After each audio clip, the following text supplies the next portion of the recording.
नमस्कार, आप देख रहे हैं अजय भारत। अजय भारत के विशेष कार्यक्रम तफ्तीश में हम आज आपके पास ले आए हैं रुपेश मर्डर केस का सच। वैसे कल का दिन पटना पुलिस के लिए बहुत ही खराब दिन था। रुपेश मर्डर केस में चारों आरोपित को बरी कर दिया गया और दूसरी तरफ संजीव हंस में जो एफआईआर हुआ था, मामले में जो बलात्कार का, रेप का जो हुआ था एफआईआर रूपसपुर थाने में, उस केस को क्वैश कर दिया पटना हाईकोर्ट ने।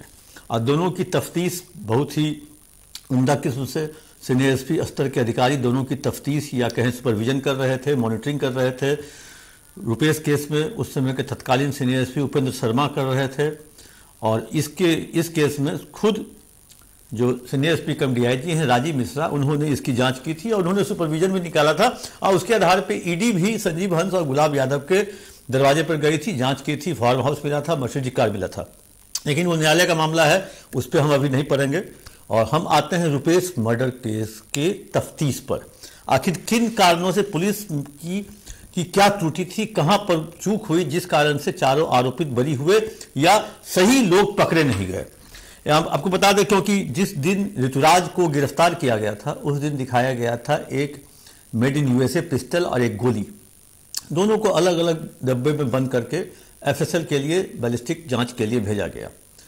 वहां मात्र एक डब्बा पहुंचता है, गोली का डब्बा गायब, पिस्टल के जगह पर देसी कट्टा मिलता है वहां और उस कट्टे को जब वहां पे बैलिस्टिक रिपोर्ट आती है तो जो रुपेश के शरीर से जो 6 गोली निकाली गई थी वो उसमें दर्शाया गया है जो एक भी गोली इस देसी कट्टे से नहीं चली।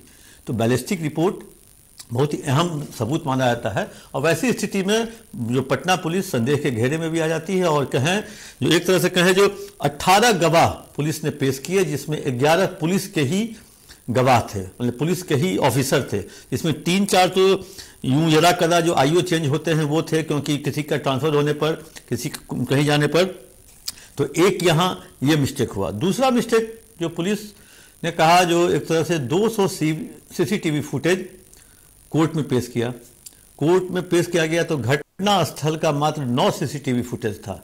उस सीसीटीवी फुटेज में जो हमलावर हैं, अपराधी हैं, उनका जब फोटो देखा कोर्ट ने या वीडियो देखा तो जो पकड़े गए लोग थे उन चेहरों का मिलान नहीं हो सका, साफ तौर पे नहीं दिख रहा था। एक ये कोर्ट को एक ये अहम जानकारी मिली।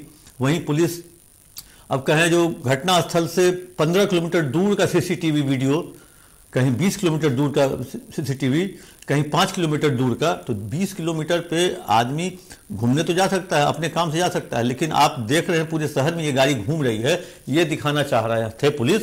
जो रेकी पुलिस ने जो थ्योरी दी, थ्योरी पे भी कोर्ट को विश्वास नहीं हुआ।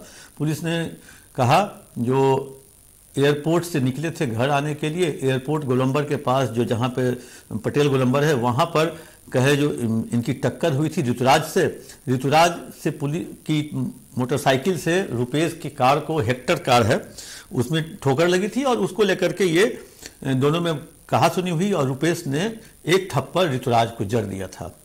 लेकिन उस दिन पुलिस का ये है, पटना पुलिस का ये थ्योरी है, और उस दिन ऋतुराज चोरी के मोटरसाइकिल से घूम रहा था, इसलिए उस विवाद में नहीं उलझा और वो वहां से चले गए। लेकिन बाद में वो रोज रेकी करते थे। अब रेकी करने का जगह इन्होंने बताया, राजवंशी नगर हनुमान मंदिर के पास एक चाय की दुकान है। अमूमन बहुत सारे लोग होते हैं जो किसी खास दुकान पे चाय पीने के लिए जाते हैं, अब बहुत दूर दूर से आते हैं चाय पीने के लिए, जहां जिसकी पसंद, जहां जिसकी बैठकी, जहां। उस गाड़ी को 4-5 दिन उस चाय दुकान के आसपास देखा गया, उसको इन्होंने जोड़ दिया रोडरेज और रेकी, जो रेकी कर रहा है। हो सकता है हम भी एक जगह रोज जाते हैं चाय पीने के लिए, रोज, और उस जगह के सीसीटीवी में मेरा नंबर आएगा गाड़ी का, तो वैसी स्थिति में क्या हम किसी की रेकी कर रहे हैं? अगर चाय पीना अगर एक खास जगह पर रेकी है तब तो आदमी को घूम घूम कर, मतलब कहें जो चारों तरफ घूम घूम के चाय पीनी चाहिए। एक यहाँ पे पुलिस से गलती हुई। तीसरी गलती क्या हुई, जो सीसीटीवी फुटेज, जो एक तरह से कहें जो पुलिस जिसको मान रही थी सबूत, जो बैलिस्टिक रिपोर्ट, सब एफएसएल रिपोर्ट, सब को कोर्ट ने खारिज कर दिया। एक सबसे चौंकाने वाली बात, ये अभी तक कहीं नहीं आया है, वो हम आपको बताने जा रहे हैं। सीआईडी ने पटना पुलिस को कहा था, उनके पास कुछ टिप ऑफ मिला, क्योंकि रुपेश हत्याकांड के बाद बहुत बवाल मचा, पॉलिटिकल बवाल मचा, पुलिस के अधिकारी लग गए, सारा पुलिस का टीम उसमें लगा, पटना पुलिस, पटेल भवन, सीआईडी, एसटीएफ, स्पेशल ब्रांच, जितने जिसके पास थे साधन उस हिसाब से लगे। सीआईडी को एक लीड मिली जो एक नंबर मिला जिसमें कहा गया था जो जिस दिन रुपेश वहाँ से निकले थे, मतलब कहें जो जिस तारीख को 12 जनवरी 2021 जब वो अपने स्टेशन से निकले हैं गाड़ी की तरफ बढ़ रहे थे, तभी उनको एक फ़ोन आता है तो उसमें कहा जाता है कहाँ हो रुपेश, तो कहा बस निकल गए हैं, गाड़ी में बैठने वाले हैं। कहा ठीक है। इतना के बाद वो फ़ोन कट हो जाता है। उसके बाद रुपेश सिंह की हत्या हो जाती है। दूसरे दिन छपरा जहाँ उनका पैतृक निवास है वहाँ उनका दाह संस्कार होता है। इत्तफाकन जिस नंबर से फ़ोन आया था उस नंबर का लोकेशन उसके दाह संस्कार वाले स्थल पे पाया जाता है।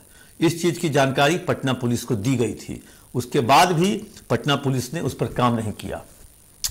अब थोड़ा सा रुपेश सिंह के बारे में बता दें। रुपेश सिंह लोगों की काफ़ी मदद करते थे। उनके सारे पॉलिटिकल पार्टी में उनके कनेक्शन थे, क्योंकि वैसे जगह पे थे जहां आनंद फानन में तुरंत एयरलाइंस का टिकट बनाना रहता है। अब किसी ने फ़ोन कर दिया रुपेश हमको जाना है दिल्ली, तुरंत एक टिकट बनवा दो, बोर्डिंग करवा दो, चेक इन हम आकर तुरंत हम करते हैं। तो उस हिसाब से उनके बीजेपी से भी, आरजेडी से भी, जेडीयू के कई नेताओं से उनके अच्छे संबंध थे। इसको लेकर के वो लोगों की काफ़ी, कोरोना काल में उन्होंने अपने गांव में कम से कम कहें जो लाखों रुपए खर्च किया लोगों के खान पान पर। तो एक तरह से वो, और उनकी महत्वाकांक्षा भी थी जो आगे बढ़ के वो उस जगह से कोई भी पार्टी, उनकी थी इच्छा जो हम जिस तरह से लोगों की मदद करते हैं लोगों के, तो उनको कोई भी पार्टी टिकट दे सकता है। वैसी स्थिति में उनके बढ़ते हुए उभरते हुए कहे जो प्रताप को या उनके भाव को या प्रभाव को देख करके ही कुछ लोग हो सकते हैं, क्षेत्र के लोग जो पॉलिटिकल क्षेत्र के लोग हैं वो उनसे खार खाए बैठे हों। इस स्थिति पर भी पुलिस ने जांच नहीं की। तो पुलिस ने जांच तो नहीं की, जो जांच उन्होंने करके दिया उसमें केवल छेद ही छेद था। उस समय कहे जो एक तरह से बहुत ही चर्चित केस था। और कल जिस तरह से कोर्ट ने चारों आरोपी को बरी कर दिया, न पिस्टल मिली, न गोली मिला, न हथियार मिला जिससे आपको गोली चली, जो हथियार दिखाया गया उससे वो गोली चली नहीं जो रुपेश के शरीर से मिला। तो वैसे स्थिति में सीसीटीवी फुटेज में आप दिखा रहे हैं संदलपुर का, कहीं दिखा रहे हैं 0 माइल का, कभी दिखा रहे हैं एयरपोर्ट के पास का, कभी दिखा रहे हैं राजवंशी नगर मंदिर के पास का। तो वैसी स्थिति में पुलिस की जो थ्योरी थी, रोड रेज की थ्योरी, रेकी करके हत्या की गई, उस थ्योरी को अदालत ने एक सिरे से खारिज कर दिया और चारों को बरी कर दिया। लेकिन आखिर रुपेश की हत्या करने वाला है कौन, हत्यारा है कौन? आज फिर वही जीरो पे आ गई पुलिस मतलब आज फिर जीरो से स्टार्ट करेगी। अब तो उस केस को लेकर के पटना पुलिस की तफ्तीश को लेकर के सवालिया निशान उठने लगा है। और कहे जो सवालिया निशान उठने लगा है तो केवल एक आदमी नहीं, कैप्टन नहीं होता है, ये होता है पूरा पुलिस महकमा सिस्टम पर। और उस समय के आईओ हाशीनगर थाना प्रभारी शायद रमाशंकर सिंह थे, और रमाशंकर सिंह को सीआईडी ने स्पेशली कहा था जो इस नंबर को लोकेट करके इस नंबर पर जांच काम कीजिए, जिस नंबर से फोन आया था और जिस नंबर का लोकेशन दाह संस्कार के दिन, रुपेश के दाह संस्कार के दिन उसी स्थल पे पाया गया। लेकिन तब तक पुलिस अपना सीसीटीवी पर सोच रही थी, रेकी सीसीटीवी फुटेज के आधार पे काम कर रही थी, मेड इन यूएसए पिस्टल पकड़ रही थी, गोली बरामद कर रही थी, खोखा भी बटोर रही थी। कहें जो पुलिस केवल खोखा बटोरने में व्यस्त रह गई। और वैसे भी आज के डेट में ही पटना पुलिस कल खोखा बटोर रही है। अब बैंक में लूट हो रहा है, मर्डर हो रहा है रोज। तो एक तरह से कहें जो पटना पुलिस के कहें गाल पे एक तरह करार तमाचा भी लगा है इस अनुसंधान को लेकर के। और इस अनुसंधान ने साफ तौर पे पटना पुलिस की कलई खोल दी। अब पटना पुलिस अब कहें जो कहीं मुंह दिखाने लायक अभी नहीं रहेगी, क्योंकि रुपेश मर्डर केस में उनके भाई ने कहा है जो हाईकोर्ट जाएंगे, और हाईकोर्ट जाएंगे उसके बाद देखना होता तो क्या होगा। क्योंकि अगर इस केस की जांच फिर से अगर हाईकोर्ट कहेगी या कोई भी न्यायालय कहेगा जो फिर से जांच शुरू की जाए, इन चारों के बरी होने के बाद नए सिरे से जांच शुरू की जाए, तो वैसी स्थिति में पुलिस को लिए बहुत परेशानी का कारण बन सकता है। और रुपेश हत्याकांड का जो मेरे पास जानकारी थी, वो जो सच दर्शकों मैंने आपके पास पहुंचाया है। आपको यह सच कैसा लगा? क्योंकि ये सच है, क्योंकि हम बहुत दूर से इस सच को निकाले हैं, बहुत लोगों से बात करने के बाद ये इस सच को मैंने निकाला है और ये सच निकलने के बाद अब देखना है जो पटना पुलिस आखिर क्या करती है, केस क्लोज करती है कि फिर से इसको रीओपन करती है, फिर से तफ्तीश शुरू करती है, उसको लेकर के अब देखना होगा पटना पुलिस आगे क्या करती है। क्योंकि पटना पुलिस के अभी जो सीनियर एसपी कम डीआईजी जो सीबीआई से आए हुए काफ़ी तेज तर्रार है, उनका जो अनुसंधान करने का स्टाइल है बहुत अच्छा है, क्योंकि सीबीआई से आए हैं। तो ऐसी स्थिति में देखना होगा जो पटना सीनियर एसपी जो वर्तमान है वो आगे क्या करते हैं। तब तक के लिए दीजिए इजाज़त। कैसा लगा यह कार्यक्रम आप अपना कमेंट बॉक्स पे जाकर जरूर दें।